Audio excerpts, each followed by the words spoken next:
Hello, my friends. It's wonderful to have a little time with you today. And I love how we take time like this with our e-newsletter now to have videos on occasion. I'm Dan Riley, one of your brothers here at the mountain, and with Shannon Specht and Greg Lecamelli and others who are very interested in our communications committee, we want to share with you good news. Over and over again, that's so important. Even as I hear Brother Joe out on his tractor, maybe rolling by here, and a large plane went over a little while ago, and if you see me doing a lot of waving, it's not at you. I'm swatting small flies. What are the little things that bother us? And might we put them to rest right now in Christ? Because they're two very large things, illnesses, that are in many ways at the heart of who we are. Our behavior and practice is calling us to question as a people around COVID-19 to find a safe way, a healthy way back to community. And it's a challenge for all of us, I think. Not just a few, not just the young, but it's an important time to look at health and well-being and how we take care of each other. So I'm sure you're doing your best. I just encourage you to do that at this time of a pandemic, of a significant illness, that we would look for aid and help and healing from each other and our loving God.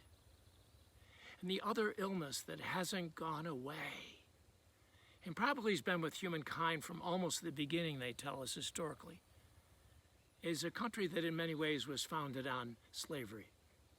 This beautiful America we celebrate, this is the 4th of July, our own independence, continues to carry a population that didn't come here independently, without freedom.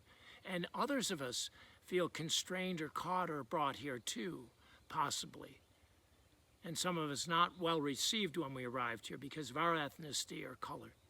There's so many aspects to this particular illness, but it invites us to open our hearts to each of them.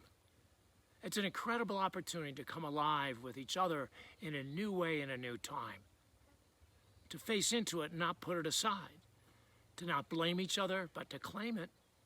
Take it to my heart. Be renewed. The mountain is a place where you and I have an opportunity to be transformed, to become new men and women. And we could think, well, gee, Francis had it together already. And he faced the world that way, and Claire did as well. Francis tells us a story that he leaves as his testament to us. That when he was a young man, he didn't want to look at lepers. They were the ill of his culture. They were the cast-offs. And they carried the social illness of rejection, as well as their own illness. He ended up reaching out to them, actually embracing them, which we're not going to be doing today or in a while.